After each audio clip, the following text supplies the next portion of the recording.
Florida, you have the one person that knows exactly what they're there for, and the one person that's like, what the heck is this?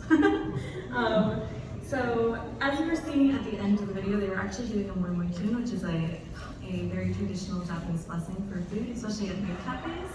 It's kind of like a staple of like Kawaii culture, the moimoikun. So I actually saw some people doing it with the video, which is super cool. So I'm going to teach you guys really quick how to do it so that you can impress your friends and family. So if you start with the heart on the left side of your chest and say moi. Moi. And go to the right side and say moi. And then go Kyun, K-U-Y-N. You're spreading the magic and good vibes. Typically you do it for food, but you can also give it to people, if not just to shock them and confuse them. So yeah, that was Maid cafes. I am very biased when it comes to my favorite part of Kawaii culture because that is definitely mine. No, we don't want chicken. This is just a little look at our cafe in Florida. We have 19 members currently. Yes, our name Mikkusu means mix in Japanese because we are a very diverse cafe. We have people of all pronouns, all colors, all sexual orientations, all sizes, all personalities. So there's a little bit of everything in our cafe. We try to be super diverse. We have one more topic and then we'll open it up for Q&A if you guys are interested. Kawaii fashion. There's a lot of different aspects of Kawaii fashion. Pretty much anything cute. There's actually, I think there's a new division of Kawaii fashion that's more of like a goth style, which is really cool. I really love that. When I say new, I mean like within the last 10 years. Also ages. But yeah, there's one more very short video of a Kawaii fashion street festival. And I can kind of describe to you the different styles that we see in the video. And then we can open it up for a conversation and just a chill time. So yes, you can choose either pastel or violence, depending on how I'm feeling. So I can either do the black Kawaii and the dark colors or the pastel colors. The other members of the cafe kind of know what mood I'm in based on what I'm wearing that day. But yeah. And now chit chat time. If anybody has any questions about the cafe in Florida or Kawaii culture or how to run their own Maid cafe, then feel free to ask. I also have a panel about Maid cafes that we're not doing at this Fan Expo, but we do typically, and I get to talk more about the cafe in general. And it's a lot of fun, but usually the other girls are with me, but I'm from Florida, so not all of us could make it to Boston. But yeah, it's a lot of fun. If no one has been to a Maid cafe, I definitely recommend that at some point they try to make it to either a US-based Maid cafe. There's only one currently, brick and mortar. It's in New York City. It's called Maid Cafe New York.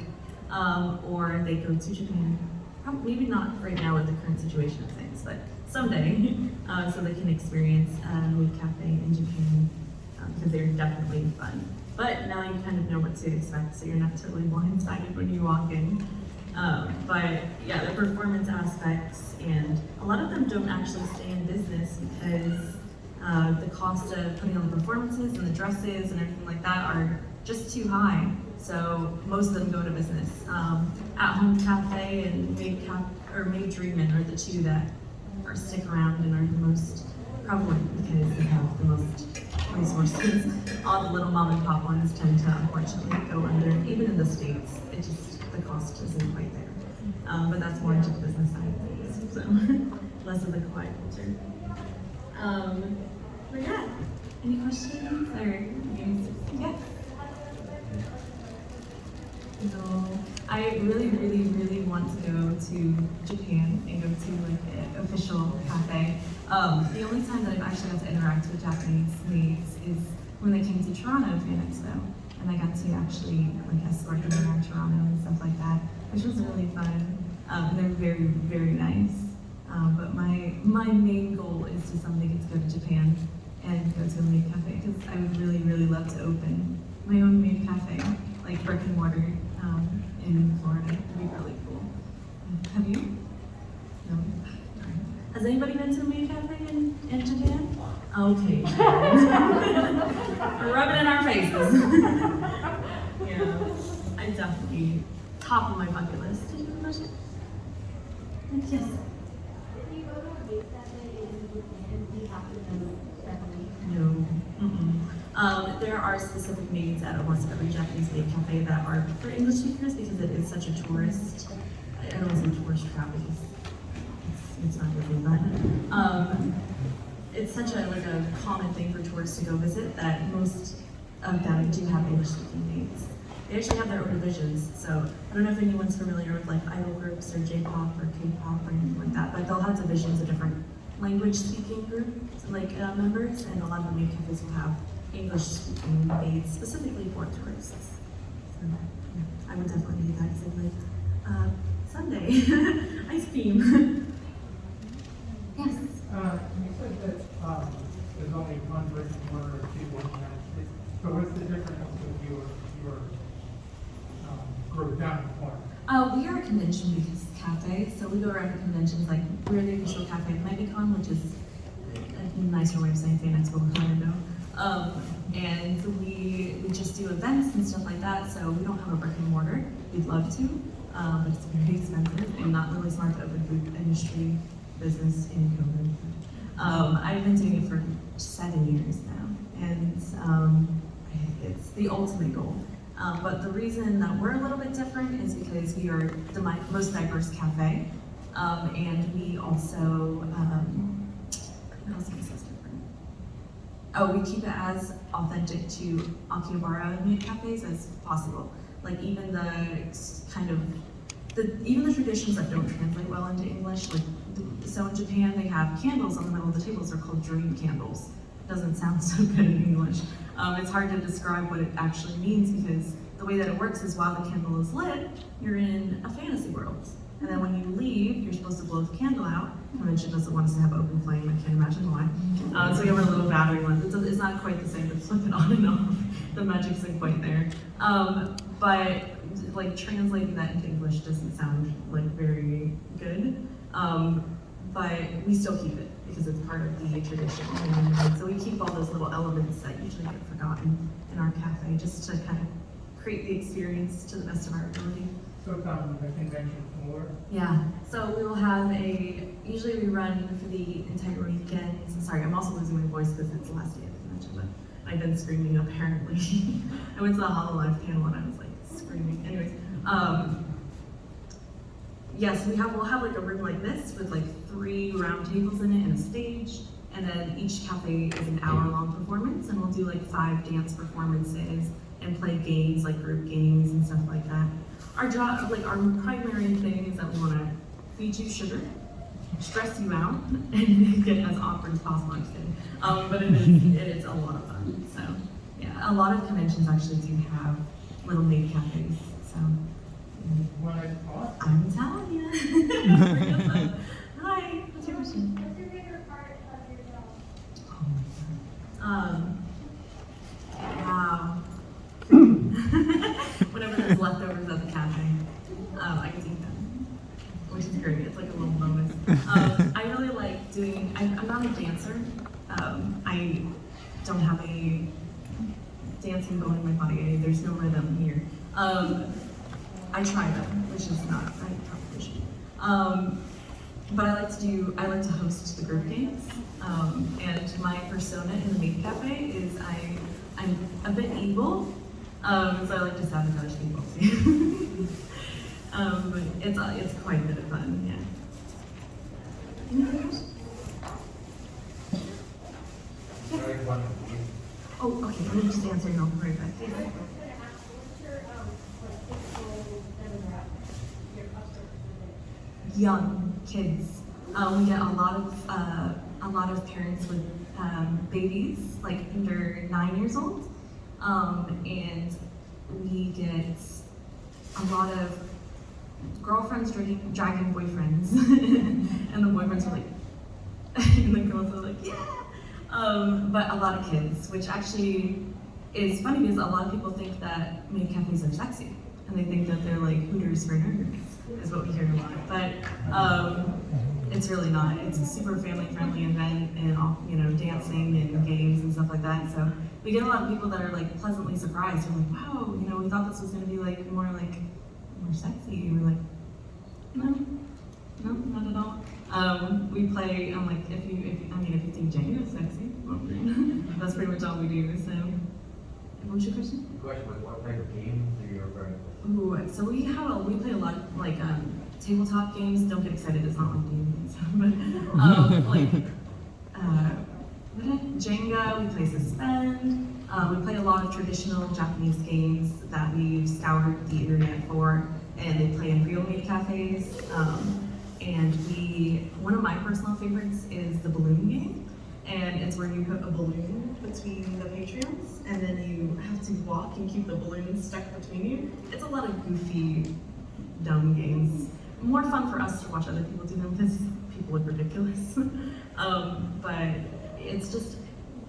it's whatever interactive games that you can kind of think of, because the point is that the table is going to be best friends by the time you walk out. Like they're going to see each other during the convention and be, you know, have that kind of like memory together and be like, you know, friends by the time they leave, which is our main goal. So, are you interested in starting a maid cafe? Yes. So like when it comes to Kawaii fashion in general, is it harder to like find in the States in general?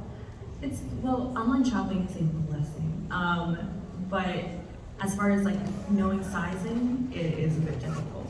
For me, I struggle because I don't fit into Japanese sizes, and it's mostly because like curves, you know, like the hips don't fit and stuff like that. So I end up sewing a lot of my own, but I like to get a lot of elements from like online. So it's not super difficult to find, and there's actually a lot of pop-up, you know, like shops, especially in Florida. There's a lot of like Kawaii fashion shops popping up, and which is awesome because it just shows that anime and kind of like geek culture is, you know, finally becoming kind of more mainstream where you can find things. But yeah, online shopping, and I actually shop from conventions a lot too. I know it's a bit more expensive, but it's just convenient. So I spend a lot of money at conventions.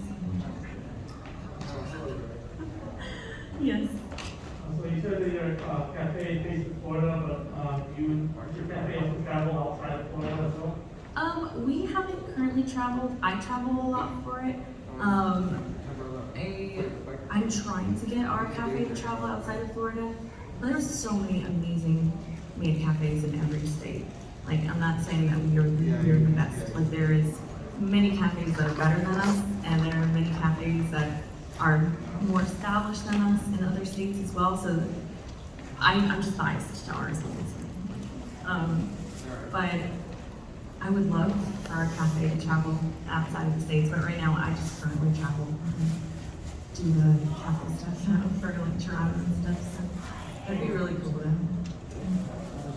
Yes, you look amazing. Oh my gosh. Thank you. I have two questions. One, can you recommend any anime besides Maid that feature Maid Cafe?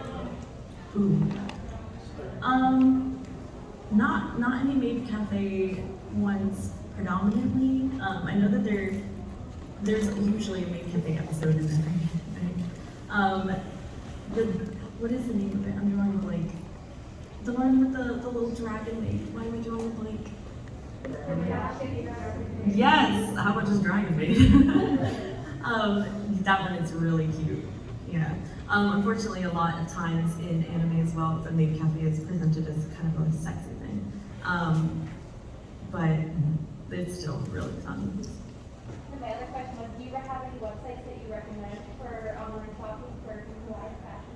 Yeah, I get mine from the more of the plus size ones. There's a couple. Let me look up the one that I use. I haven't saved my favorites. I actually shop a lot on Etsy, so it's a bit expensive, but it's definitely worth it. The one that I buy a lot from is Kawaii Nation and Motokawa. Those are the two that I get most of my stuff from, besides Etsy. because they have a lot of different diverse sizes, which is how very helpful. Yes. Can you repeat what you said, the name? Oh yeah, so I shop from Etsy, Kawaii fashion is just called Kawaii fashion, and what's the other one? Modakawa? How is that one spelled? Modakawa.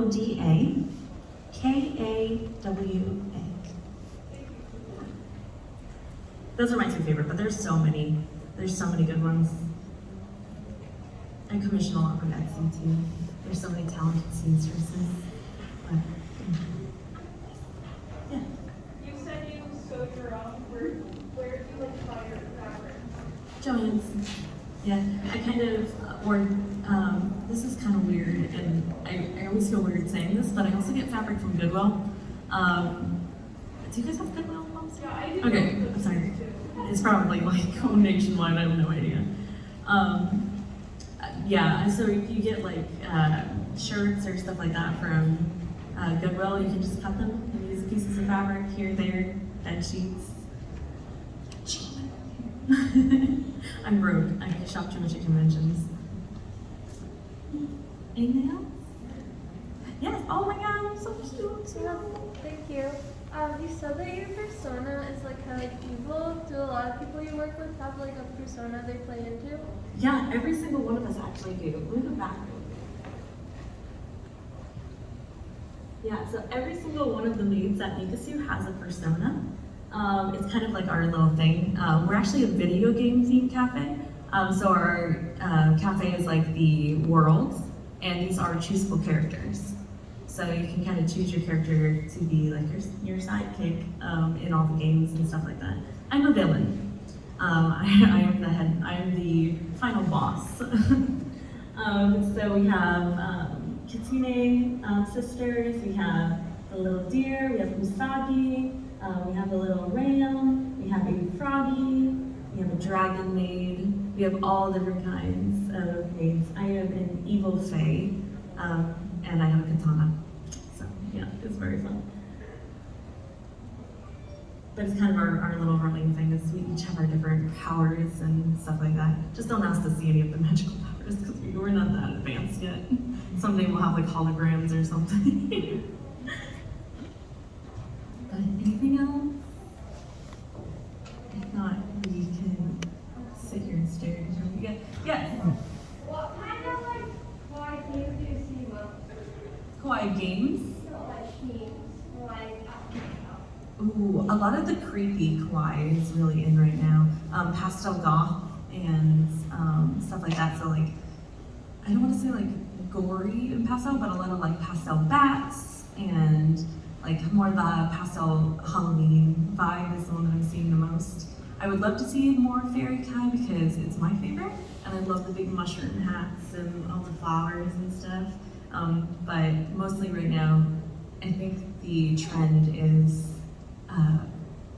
pastel goth is what I'm seeing the most, which I love too, but I love all of them. Yes. Do I do it? I dress up as everything. I will go to the supermarket in a poofy pastel dress if I can. But yes, absolutely. I think if you want to wear what you want to wear, you should wear it wherever you go. So, yeah. Someday I'll go to work dressed as a big fluffy marshmallow and I work in construction, so it'll be very interesting. I'll get fired, but it'll be worth it. I'm here to work. Oh, look at your hat. This is exactly what I'm talking about. That's my favorite right there. So cute. You look amazing. Yeah, you're welcome.